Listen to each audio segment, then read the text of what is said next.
हर दिन भारत में 3 करोड़ से ज्यादा लोग रेलवे से सफर करते हैं। स्टेशन पर चहल पहल है, ट्रेनें आती हैं और जाती हैं, लेकिन साथ ही आती है एक गंध, थूके हुए पान मसाले और गुटखे की गंध। प्लेटफॉर्म की दीवारें, सीढ़ियों के कोने और बोगी के दरवाजे और खिड़कियां, हर जगह लाल दागों की मौजूदगी है। इन दागों को साफ करने के लिए रेलवे को हर साल 1200 करोड़ रुपए खर्च करने पड़ते हैं। ये सिर्फ सफाई का खर्च नहीं, ये हमारे सिस्टम पर एक बोझ है। पैसे जो रेलवे के इंफ्रास्ट्रक्चर में लग सकते थे वो गटर में बह रहे हैं। अब सोचिए 1200 करोड़ रुपए में क्या क्या हो सकता था। एक वंदे भारत ट्रेन की लागत लगभग 110 से 120 करोड़ रुपए होती है, यानी इतने में 10 वंदे भारत ट्रेनें बन सकती थी।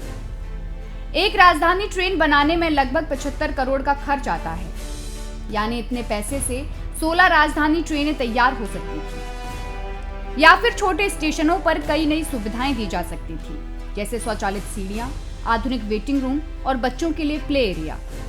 लेकिन नहीं, ये सब कुछ रुक जाता है क्योंकि किसी ने गुटखा चबाकर प्लेटफॉर्म पर थूक दिया। गुटखे के दाग सिर्फ बदसूरत नहीं है, ये संक्रामक बीमारियों के वाहक भी हैं। जब थूक खुले में फैलता है तो इससे कई तरह के बैक्टीरिया और वायरस निकलते हैं। मॉनसून में जब ये थूक बारिश के पानी में घुल जाता है तो ये जहर बनकर बहता है। इससे डेंगू, मलेरिया, टाइफाइड जैसी बीमारियां फैलने का खतरा कई गुना बढ़ जाता है। यानी ये सिर्फ गंदगी नहीं बल्कि जानलेवा लापरवाही है। भारतीय रेल ने इस समस्या से निपटने की कोशिशें की हैं। थूकने पर जुर्माना लगाया है, 200 से 500 रुपए तक का जुर्माना लगाया है। कई स्टेशनों पर सीसीटीवी कैमरे लगाए गए हैं ताकि दोषियों की पहचान की जा सके। उन्नत सफाई तकनीकों का इस्तेमाल किया जा रहा है, जैसे high pressure wash, chemical cleanser और एंटी स्टेन कोस्टिंग का इस्तेमाल। स्टेशनों पर नो स्पिटिंग जोन बनाए गए हैं, लेकिन ये सब उपाय तब तक अधूरे हैं जब तक जनता की सोच नहीं बदलती। भारत में गुटखा, पान मसाला, सुपारी, इनका सेवन सांस्कृतिक रूप से जुड़ा हुआ है। शादियों में, मेलों में या साधारण बातचीत में गुटखा चबाना आम बात है।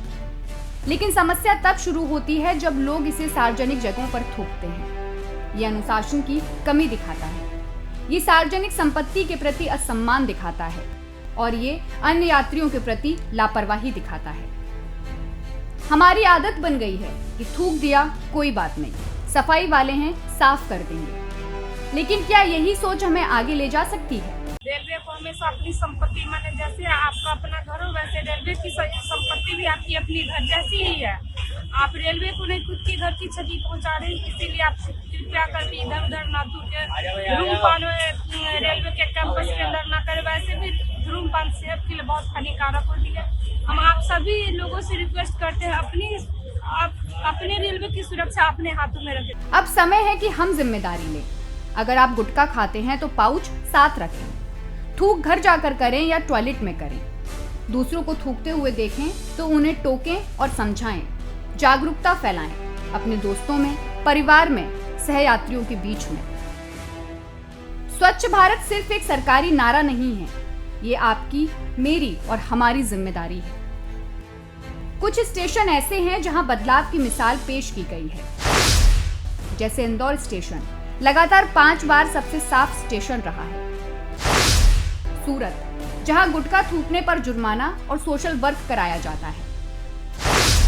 मैसूर, जहां स्टेशन की दीवारों पर आर्क वर्क करवाकर थूक रोकने की पहल की गई है। ये उदाहरण बताते हैं कि अगर इच्छा हो तो बदलाव संभव है। जरूरत है मिलकर काम करने की। गुटखे का थूक ये बस एक लाल दाग नहीं है, ये हमारी सोच की तस्वीर है, हमारी शिक्षा का आईना है और हमारी जिम्मेदारी की परीक्षा है। हम उस देश के नागरिक हैं जो चंद्रयान तक जा चुका है, लेकिन क्या हम एक प्लेटफॉर्म को साफ नहीं रख सकते? आइए आज एक संकल्प लें, ना खुद थूकेंगे ना किसी को थूकने देंगे। देश को आगे बढ़ाना है तो सफाई से शुरुआत करनी होगी। वहीं एक बड़ा सवाल ये खड़ा होता है कि गुटखा जिस पर बैन की मोहर लगी है वो आज भी रेलवे के हर कोने में बिक रहा है। सवाल ये है कि जब कानून मौजूद है तो कार्रवाई क्यों नहीं हो रही? क्या गुटखा सिर्फ स्वाद की चीज है या एक मजबूत माफिया का हिस्सा बन चुका है? गुटखे में होता है निकोटिन, सुपारी, चूना, तंबाकू और मीठे फ्लेवर का घातक मिश्रण। दिखता छोटा है लेकिन असर बड़ा करता है। रोजाना इस्तेमाल से मुंह का कैंसर, टीबी, गले और फेफड़े की बीमारियां होती हैं। WHO के मुताबिक भारत में हर साल 13 लाख से ज्यादा लोग तंबाकू से जुड़ी बीमारियों से मरते हैं, जिसमें गुटखा सबसे आसानी से उपलब्ध और सबसे सस्ता जहर है।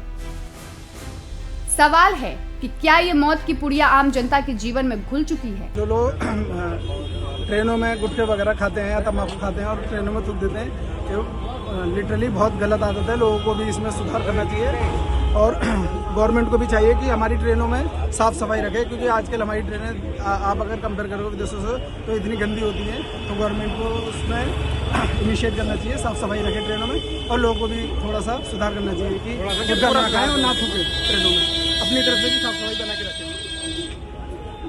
2011 में FSSAI के अधिनियम के तहत गुटखा को प्रतिबंधित किया गया। देश के 24 राज्यों और 5 केंद्र शासित प्रदेशों में गुटखा बनाना, बेचना और स्टोर करना अपराध है, लेकिन दुकानों पर यह खुलेआम बिकता है और रेलवे की ट्रेनों में वेंडर गुटखा ऐसे बेचते हैं जैसे किसी चॉकलेट का पैकेट हो। सवाल ये है, अगर ये बैन है तो बिक क्यों रहा है? क्या सरकार को दिखता नहीं है या फिर ये व्यापार किसी राजनीतिक संरक्षण में पल रहा है? ट्रेन के कोचों में, जनरल डिब्बों में और प्लेटफॉर्म्स पर गुटखा का धंधा चलता है बेधड़क। ना टिकट चेकिंग स्टाफ कुछ कहता है, ना रेलवे पुलिस रोकती है। लाखों यात्री हर रोज इन ट्रेनों में बैठते हैं और हजारों लोग इस जहर को खाते हैं और थूकते हैं। सवाल है, क्या रेलवे प्रशासन सिर्फ सफाई करेगा या इस गंदगी की जड़ पर प्रहार करेगा? कानून कहता है कि गुटखा बेचना अपराध है।